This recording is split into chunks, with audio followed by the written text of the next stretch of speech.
안녕하세요. 은빛 이야기입니다. 오늘도 귀 기울여 주셔서 감사합니다. 그럼 오늘 이야기를 지금 바로 시작합니다. 조선 후기 경상도 어느 산골 마을 이야기입니다. 이 마을은 사기 그릇을 굽는 도공들이 모여 사는 곳이었죠. 가마에서 피어오르는 연기가 하늘을 뒤덮고 물레 돌아가는 소리가 골목마다 울려 퍼지던 그런 곳이었습니다. 그 마을 구석진 곳에 초라한 기와집 한 채가 있었어요. 담장은 군데군데 무너져 있었고 대문은 삐걱거리며 재구시를 겨우 하고 있었습니다. 그 집에 연담이라는 25살 며느리가 살고 있었죠. 연담은 4년 전 이 집으로 시집을 왔습니다. 친정은 한나절이면 갈 수 있는 거리였지만 한 번도 가본 적이 없었어요. 시어머니가 허락하지 않았거든요. 아니, 허락은커녕 그런 말을 꺼낼 엄두조차 내지 못했습니다. 시어머니는 마을에서 소문난 구두쇠였어요. 쌀 한 톨, 된장 한 숟가락까지 세어가며 살림을 꾸려갔죠. 연담이 밥을 퍼담으면 어김없이 뒤따라와서 살펴봤습니다. 조금이라도 많으면 다시 퍼내라 했고요. 남편은 태어날 때부터 몸이 약했습니다. 물레질을 하다가도 기침을 하며 주저앉기 일쑤였죠. 그릇을 굽는 일은 엄두도 못 냈어요. 그래서 집안 살림은 늘 빠듯했고 시어머니의 성미는 날로 사나워져만 갔습니다. 연담의 하루는 새벽같이 시작됐어요. 우물에서 물을 길어오고 아궁이에 불을 지폈습니다. 그러고는 시어머니 수발을 들고 남편 약을 다리고 빨래를 하고 마당을 쓸었죠. 해가 중천에 떠도 밥 한 끼 제대로 먹지 못했습니다. 어느 가을날이었어요. 연담은 마당에서 고추를 따고 있었습니다. 손끝이 얼얼하게 매웠지만 멈출 수가 없었죠. 시어머니가 해지기 전에 다 따라고 했거든요. 그때 이웃집 안악이 담 너머로 말을 걸어왔습니다. 연담아, 내 친정 어머니가 편찮으시다던데 소식 들었니? 연담의 손이 멈췄어요. 가슴이 철렁 내려앉았습니다. 하지만 대답할 수가 없었죠. 시어머니가 방문을 열고 나오는 소리가 들렸거든요. 남의 집 일에 참견 말고 돌아가시오. 시어머니의 목소리는 차가웠습니다. 이웃집 안악은 헛기침을 하며 발걸음을 돌렸고요. 연담은 고개를 들지 못한 채 다시 고추를 땄습니다. 눈물이 핑 돌았지만 삼켰어요. 참는 것 말고는 방법이 없었으니까요. 그날 밤 연담은 잠을 이룰 수가 없었습니다. 어머니 얼굴이 자꾸 떠올랐거든요. 아무리 착하게 살아도 보상 같은 건 없었어요. 그저 참고 또 참는 것만이 며느리의 도리라고 배웠던 연담이었습니다. 그의 가을은 유난히 흉년이 들었습니다. 여름 내내 비가 내리지 않아 논밭이 갈라졌고 곡식은 제대로 연글지 못했어요. 마을 사람들은 하나둘 곡식을 아껴 먹기 시작했죠. 도곡 마을도 예외는 아니었습니다. 사기 그릇을 사러 오는 사람들이 뚝 끊겼거든요. 연담네 집도 형편이 더 어려워졌어요. 시어머니는 하루 두 끼만 먹으라 했고 반찬은 무나물 하나뿐이었습니다. 연담은 배고픔을 참으며 살림을 이어갔죠. 그러던 어느 날 아침이었어요. 연담이 우물에서 물을 깃고 있을 때였습니다. 친정 마을에 사는 먼 친척 아저씨가 대문 앞에 나타났어요. 얼굴빛이 어두웠죠. 연담아, 내 어머니가 많이 편찮으시다. 약을 쓰려 해도 돈이 없어서 그냥 누워만 계시는구나. 연담의 손에서 두레박이 떨어질 뻔했습니다. 가슴이 무너져 내리는 것 같았어요. 그 아저씨는 한숨을 내쉬며 돌아갔고 연담은 그 자리에 주저앉고 말았죠. 그날 저녁 연담은 결심했습니다. 시어머니 앞에 무릎을 꿇었어요. 손은 떨렸지만 목소리만은 또렷하게 냈습니다. 어머님, 친정 어머니가 위독하시다 합니다. 하루만, 단 하루만 다녀오게 해주십시오. 시어머니는 바느질하던 손을 멈추지 않았어요. 한참을 말이 없었습니다. 연담은 고개를 들지 못한 채 대답을 기다렸죠. 심장이 터질 듯 뛰었습니다. 안 된다. 짧고 단호한 대답이었어요. 연담의 눈에서 눈물이 주르르 흘러내렸습니다. 하지만 포기할 수 없었죠. 어머님, 제발 부탁드립니다. 어머니 얼굴 한 번만 뵙고 오겠습니다. 다시는 이런 청을 드리지 않겠습니다. 연담은 이마가 땅에 닿도록 절을 올렸어요. 한 번, 두 번, 세 번. 이마가 아렸지만 멈추지 않았습니다. 시어머니는 바늘을 내려놓았어요. 그러고는 연담을 내려다봤습니다. 표정을 알 수 없었죠. 한참을 그렇게 있다가 입을 열었습니다. 좋다. 가거라. 연담은 귀를 의심했어요. 고개를 들어 시어머니를 바라봤습니다. 시어머니는 여전히 무표정했죠. 하지만 조건이 있다. 내가 내준 옷만 입고 가거라. 다른 옷은 절대 입지 말고. 이상한 조건이었습니다. 하지만 연담은 고개를 끄덕였어요. 어떤 조건이든 상관없었죠. 어머니를 볼 수만 있다면요. 고맙습니다, 어머님. 명심하겠습니다. 시어머니는 일어나 안방으로 들어갔어요. 그러고는 낡은 보따리 하나를 꺼내왔습니다. 보따리를 풀자 옷 한 벌이 나왔죠. 무명으로 지은 치마 저고리였는데 빛이 발에 있었습니다. 이것만 입고 가거라. 알았느냐? 예, 어머님. 연담은 옷을 받아들었어요. 마음 한편이 이상했습니다. 왜 굳이 입고 갈 옷을 정해주는 걸까요? 하지만 깊이 생각할 여유가 없었어요. 어머니를 만날 수 있다는 기쁨에 가슴이 벅찼거든요. 그날 밤 연담은 옷을 펼쳐 살펴봤습니다. 천은 성기고 바느질도 거칠었어요. 여기저기 기운 자국이 있었죠. 그래도 깨끗이 빨아져 있었습니다. 연담은 옷을 가슴에 안았어요. 내일이면 어머니를 볼 수 있다는 생각에 눈물이 났습니다. 희망과 동시에 묘한 불안이 밀려왔지만 그 감정을 애써 외면했죠. 그저 내일만을 기다렸습니다. 이튿날 새벽 연담은 일찍 일어났습니다. 가슴이 두근거렸어요. 오늘 친정에 간다는 생각에 밤새 잠을 설쳤거든요. 연담은 시어머니가 준 옷을 입었습니다. 역시나 헐거웠고 색도 누렇게 발해 있었어요. 하지만 상관없었죠. 어머니를 볼 수만 있다면요. 그런데 문득 생각이 들었습니다. 친정에 빈손으로 갈 수는 없잖아요. 게다가 이렇게 초라한 옷차림으로 가면 친정 식구들이 얼마나 놀라고 마음 아파할까요? 연담은 조심스럽게 안방 구석 장롱을 열었습니다. 그 안에는 혼수로 가져온 옷가지들이 있었어요. 4년 동안 한 번도 꺼내 입지 못한 옷들이었죠. 맨 아래 곱게 개어져 있던 삼배 도포가 눈에 들어왔습니다. 친정 어머니가 손수 지어주신 거였어요. 고운 모시실로 정성스럽게 짠 천이었죠. 연담은 그걸 꺼내 들었습니다.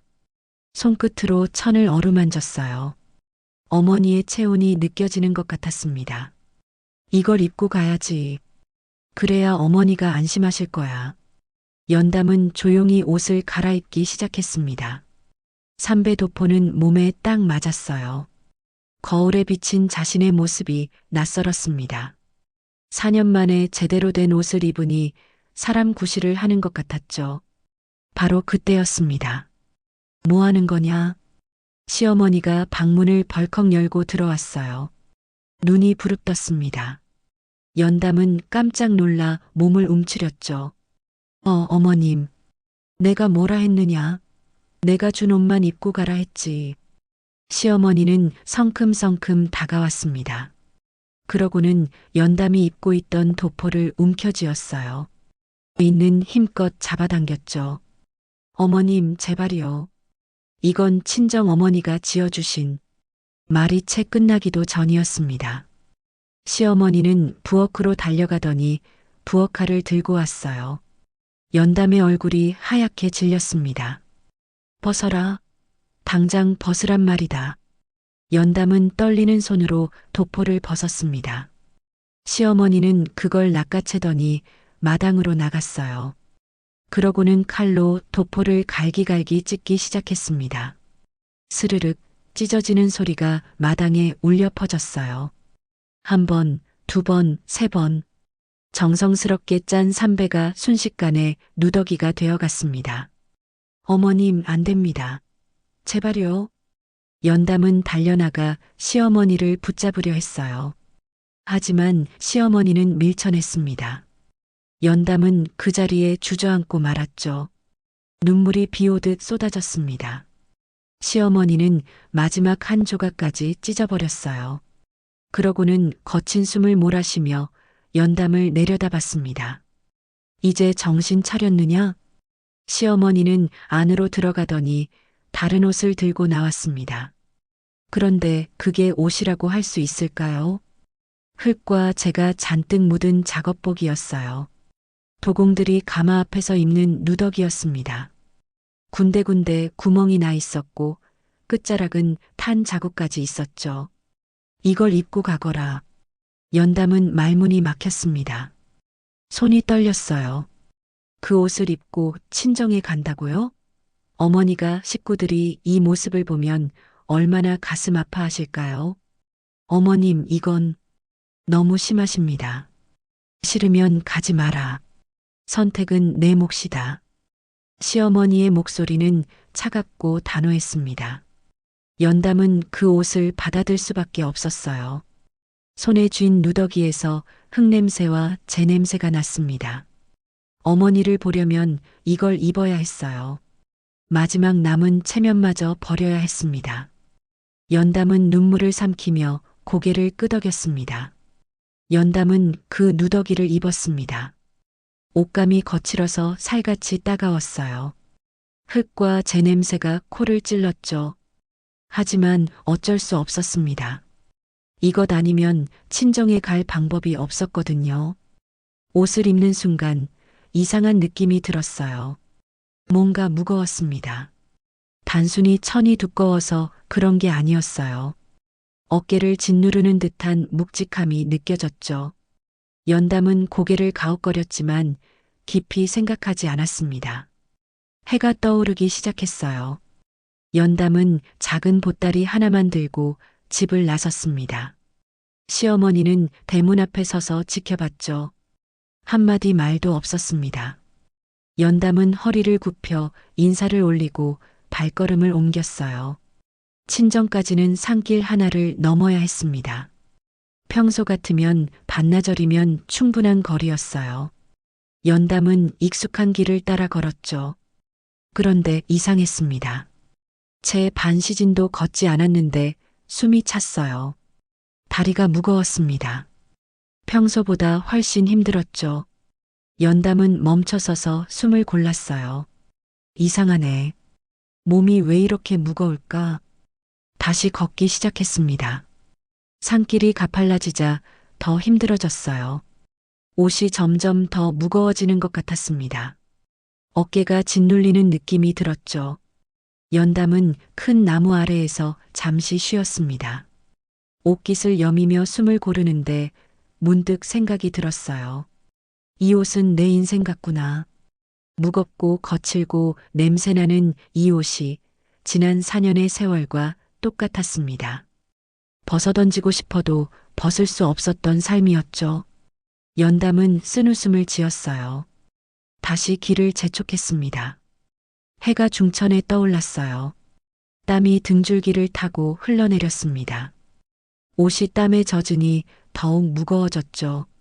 걸음이 느려졌어요. 마을 사람 하나가 지나가다 연담을 봤습니다.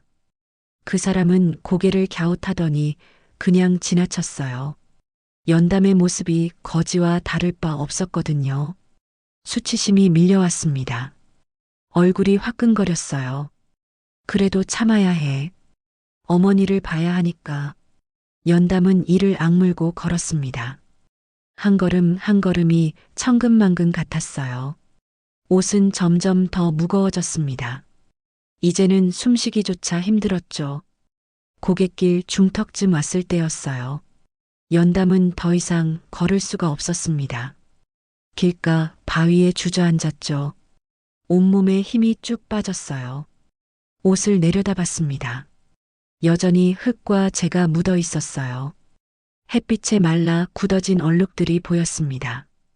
연담은 그 얼룩을 손으로 만져봤죠. 거친 감촉이 느껴졌어요. 대체 이게 뭘까? 왜 이렇게 무거운 거지? 의문이 들었습니다. 하지만 답을 찾을 수 없었어요. 그저 막연한 불안감만 커져갔죠. 바람이 불어왔습니다. 나뭇잎들이 바스락거렸어요. 연담은 하늘을 올려다봤습니다. 구름 한 점 없이 맑았죠. 그런데 가슴은 답답했어요. 어머니 얼굴이 떠올랐습니다. 아픈 몸으로 누워 계실 어머니. 딸이 이런 꼴로 찾아가면 얼마나 놀라실까요? 마음이 무너져 내렸습니다. 하지만 포기할 수는 없었어요. 여기까지 왔는데 돌아갈 수는 없잖아요. 연담은 다시 일어섰습니다. 비틀거리며 한 발 내디뎠죠. 옷은 여전히 무겁고 몸은 천근만근이었지만 연담은 걸음을 멈추지 않았습니다. 친정은 이제 저 산 너머였어요. 조금만 더 가면 됐습니다. 그렇게 연담은 무거운 옷을 입고 무너지는 마음을 부여잡으며 산길을 올랐습니다. 해가 서쪽으로 기울기 시작했어요. 그림자가 길게 늘어졌죠. 하지만 연담의 걸음은 멈추지 않았습니다. 해가 서산에 걸렸을 무렵 연담은 마침내 고갯마루에 올랐습니다. 숨이 턱까지 차올랐어요. 다리는 후들거렸고 온몸은 땀으로 흠뻑 젖어 있었습니다. 고개 너머로 친정 마을이 보였어요. 익숙한 지붕들, 골목길, 우물터가 눈에 들어왔죠. 연담의 가슴이 뛰었습니다. 4년 만에 보는 고향이었거든요. 그때였습니다. 저 아래 오솔길에서 누군가 올라오고 있었어요. 허리가 굽은 사람이었습니다. 지게를 진 채 느릿느릿 걸어오고 있었죠. 연담은 눈을 가늘게 떴어요.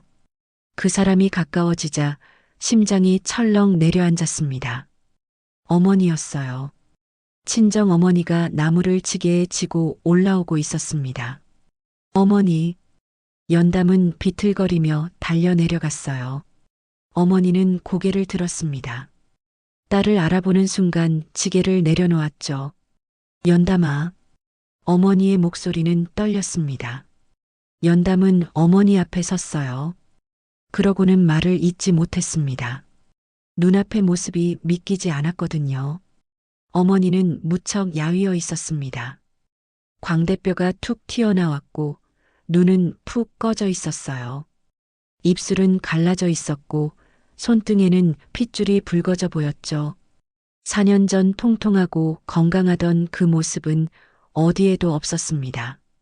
옷도 남루했어요. 해진 치마 저고리에 기운 자국이 여러 군데 보였습니다. 맨발에는 흙이 잔뜩 묻어 있었죠. 연담은 자신의 누더기 옷차림도 잊었습니다. 그저 어머니의 모습만이 눈에 들어왔어요. 가슴이 찢어지는 것 같았죠. 어머니, 그동안 어떻게 지내신 거예요? 어머니는 연담을 끌어안았습니다. 뼈만 남은 팔이 딸을 감쌌어요. 연담은 어머니 품에서 울음을 터뜨렸습니다. 괜찮다, 괜찮아. 내가 온 게 어디냐? 어머니는 딸의 등을 토닥였어요. 하지만 그 손길조차 힘이 없었습니다. 연담은 어머니를 꼭 안았죠. 품이 너무 작아졌어요. 예전 같으면 푹 안길 수 있었는데 이제는 뼈만 만져졌습니다. 한참을 그렇게 있다가 어머니가 몸을 떼었어요. 그러고는 연담을 찬찬히 살폈습니다. 누더기 옷을 입은 딸의 모습을 보고도 어머니는 아무 말하지 않았어요. 그저 눈물만 글썽였죠. 시집살이가 힘들구나. 어머니의 목소리에는 슬픔이 묻어 있었습니다. 연담은 고개를 저었어요. 아니에요. 저는 괜찮아요. 어머니는요? 편찮으시다던데. 이것 봐라. 나야 늙어서 그런 거다. 걱정 마라. 하지만 걱정하지 않을 수가 없었어요. 어머니는 분명 아팠습니다. 얼굴빛이 누렇게 뜨고 숨소리도 거칠었거든요. 연담은 어머니가 지고 온 나무를 봤습니다. 그것도 직접 지게에 지고 산을 다녔다는 거잖아요. 가슴이 무너져 내렸어요. 어머니는 다시 지게를 집어들었습니다. 연담이 황급히 말렸죠. 어머니, 제가 질게요. 아니다. 내가 그 옷 입고도 여기까지 왔으면 힘들었을 게다. 나는 괜찮아. 어머니는 지게를 메고 걷기 시작했어요. 연담은 그 뒤를 따랐습니다. 해가 완전히 넘어가고 있었죠. 석양빛이 두 사람의 그림자를 길게 늘어뜨렸습니다. 친정집에 도착했을 때는 완전히 어두워져 있었습니다. 방 안에는 등잔불 하나만 깜빡이고 있었어요. 어머니는 연담을 방으로 들였습니다. 두 사람은 마주 앉았어요. 한참을 말없이 서로를 바라봤죠. 그러다 어머니가 먼저 입을 열었습니다. 미안하구나. 내가 시집가고 나서 집안이 기울었다. 아버지가 병으로 돌아가시고 어머니의 목소리가 떨렸어요. 연담의 눈에서 눈물이 흘러내렸습니다. 아버지가 돌아가셨다는 말에 가슴이 무너져 내렸죠. 어머니, 연담은 더 이상 참을 수가 없었습니다. 어머니 품에 안겨 울음을 터뜨렸어요. 어머니도 딸을 안고 함께 울었습니다. 두 사람의 울음소리가 작은 방 안을 가득 채웠죠. 바로 그때였습니다. 짤랑. 이상한 소리가 들렸어요. 쇠붙이가 부딪히는 소리 같았습니다. 연담은 울음을 멈추고 귀를 기울였죠. 소리는 자신의 옷에서 나는 것 같았어요. 어머니도 소리를 들었습니다. 고개를 들어 연담을 바라봤죠. 연담은 옷을 만져봤어요. 안감 쪽에서 뭔가 단단한 게 만져졌습니다. 이게 뭐지? 연담은 옷을 벗었습니다. 등잔불을 가까이 가져와 자세히 살폈어요. 안감이 두툼했습니다. 보통 옷과는 달랐죠. 어머니가 바늘을 건넸어요. 연담은 조심스럽게 안감의 실밥을 풀기 시작했습니다. 한 땀 한 땀 천천히 풀어나갔죠. 실밥이 다 풀리자 안감이 벌어졌어요. 그 순간 무언가가 쏟아져 나왔습니다. 짤랑 짤그랑. 바닥에 떨어진 것들을 보고 연담은 숨이 멎었습니다. 작은 쇠붙이들이었어요. 엽전도 몇 입 섞여 있었죠. 하지만 그것보다 눈에 띄는 건 따로 있었습니다. 하얀 흙으로 만든 작은 증표들이었어요. 도공들이 쓰는 백토 증표였죠. 귀한 흙을 거래할 때 쓰는 물건이었습니다. 이게 대체... 연담은 증표 하나를 집어들었어요. 손바닥만 한 크기였습니다. 한쪽 면에는 글씨가 새겨져 있었죠. 등잔불에 비춰보니 읽을 수 있었어요. 백토한 섬. 다른 증표들도 마찬가지였습니다. 백토의 양이 적혀 있었어요. 연담은 증표들을 세어봤습니다. 모두 10개였죠. 엽전도 있었어요. 20입 정도 됐습니다. 결코 적은 돈이 아니었죠. 어머니가 말했습니다. 시어머니가 이걸 옷에 넣어 보낸 게로구나. 연담은 고개를 끄덕였어요. 이제야 이해가 됐습니다. 옷이 무거웠던 이유, 시어머니가 굳이 이 옷을 입으라고 했던 이유를 알겠더라고요. 하지만 여전히 의문이 남았습니다. 왜 하필 이렇게 보냈을까요? 그냥 손에 쥐어줄 수도 있었잖아요. 왜 누더기 안감에 꿰매 넣어서 보낸 걸까요? 연담은 증표를 내려다봤습니다. 그것들이 등잔불에 반짝였어요. 어머니는 조용히 말했죠. 이건 그냥 돈이 아니구나. 그 말에 연담은 고개를 들었습니다. 어머니의 눈빛이 깊었어요. 무언가를 알아챈 듯 했죠. 하지만 어머니는 더 이상 말하지 않았습니다. 밤은 깊어가고 있었어요. 두 사람은 쏟아진 증표들을 바라보며 말없이 앉아 있었습니다. 연담은 옷을 다시 살폈습니다. 혹시 또 뭔가 있을까 싶어서였어요. 안감을 뒤적이다가 손끝에 뭔가 걸렸죠. 작은 종이 조각이었습니다. 어머니, 여기 또 뭔가 있어요. 연담은 종이를 조심스럽게 꺼냈어요. 접혀 있었습니다. 펼쳐보니 글씨가 빼곡히 적혀 있었죠. 시어머니의 글씨였어요. 어머니가 등잔을 더 가까이 당겼습니다. 두 사람은 함께 쪽지를 읽었어요. 글씨는 작았지만 또렷했습니다.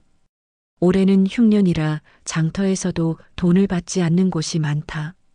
하지만 도공 표식이 있으면 다르다. 우리 가문은 3대째 사기를 구워온 집안이다.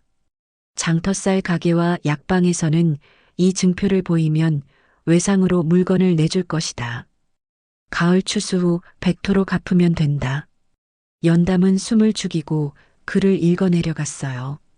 다음 문장이 이어졌습니다. 요즘 산길에 도적이 많다. 좋은 옷을 입으면 눈에 띈다. 누더기를 입고 가거라. 그래야 안전하다.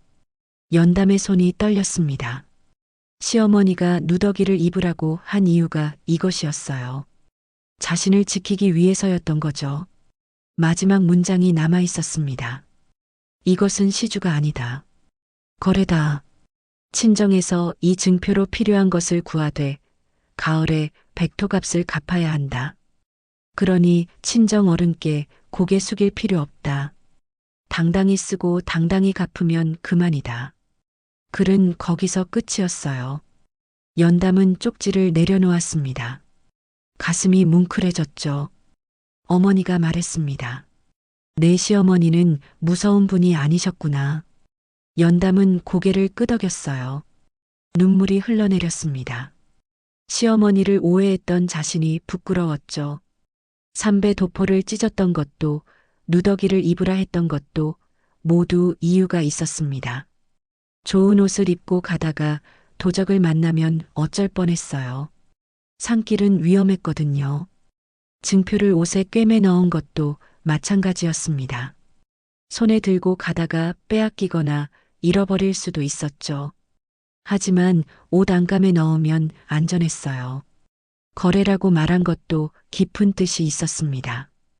그냥 돈을 주면 친정에서는 시댁의 시혜로 받아들일 수밖에 없었어요.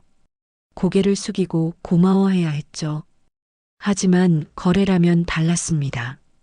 빌린 것을 갚으면 되는 거였어요. 친정의 체면을 지켜주려는 배려였죠. 연담은 시어머니의 얼굴을 떠올렸습니다. 늘 무표정하고 차가웠던 그 얼굴. 하지만 그 속에 이런 마음이 담겨 있었다니요. 어머니가 증표들을 모아보자기에 쌌어요. 내일 장에 가서 쌀을 사오마. 약도 지어와야겠구나.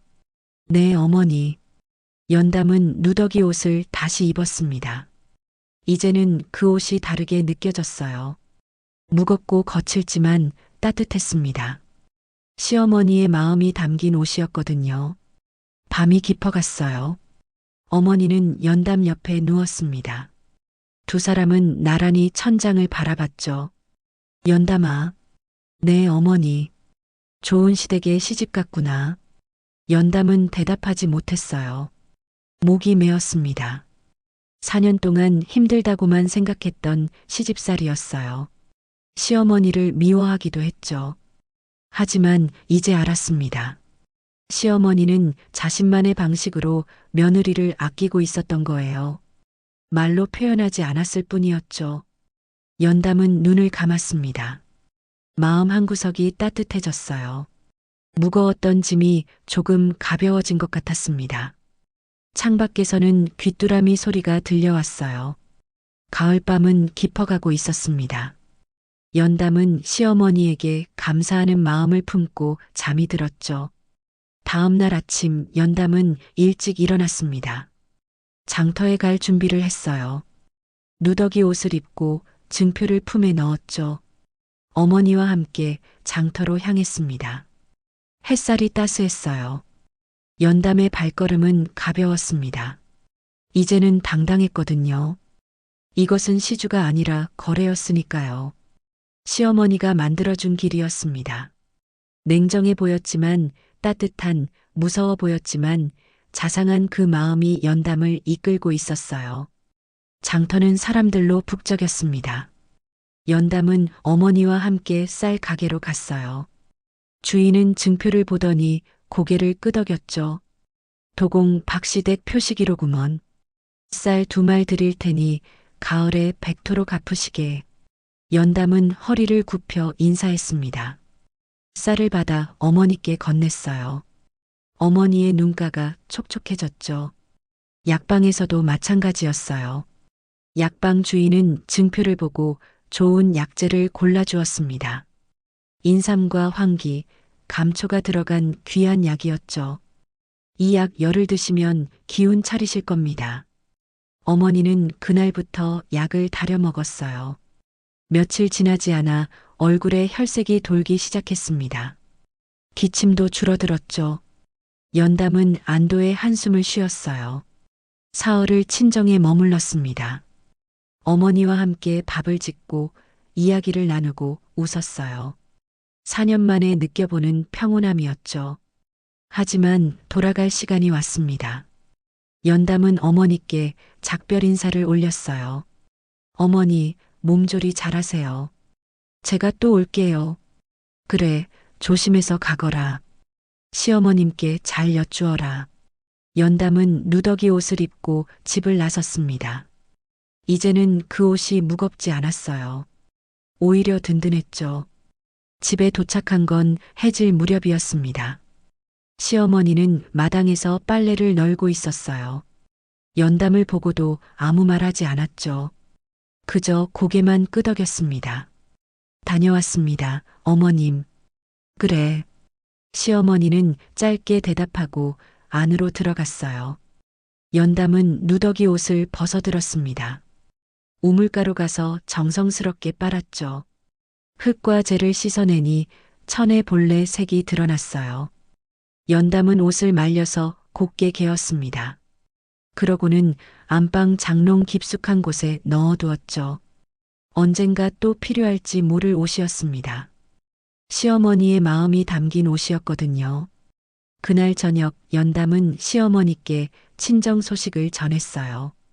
어머니께서 약 드시고 많이 좋아지셨습니다. 고맙습니다, 어머님. 시어머니는 바느질을 하며 대꾸했습니다. 거래했으니 가을에 갚아야 한다. 잊지 마라. 예, 잊지 않겠습니다. 연담은 다시 허리를 굽혔어요. 시어머니는 여전히 바늘을 움직이고 있었죠. 하지만 연담은 알았습니다. 시어머니의 입가에 미세한 미소가 번지는 걸요. 그날 밤 연담이 부엌에서 설거지를 하고 있을 때였어요. 시어머니가 안방문을 열고 나왔습니다. 마당 쪽으로 걸어가더니 하늘을 올려다봤죠. 달이 떠 있었어요. 밝은 달빛이 마당을 비추고 있었습니다. 시어머니는 한참을 그렇게 서 있었어요. 연담은 부엌 창문 너머로 시어머니를 바라봤습니다. 시어머니는 손등으로 눈가를 훔쳤어요. 달빛에 반짝이는 게 보였죠. 눈물이었습니다.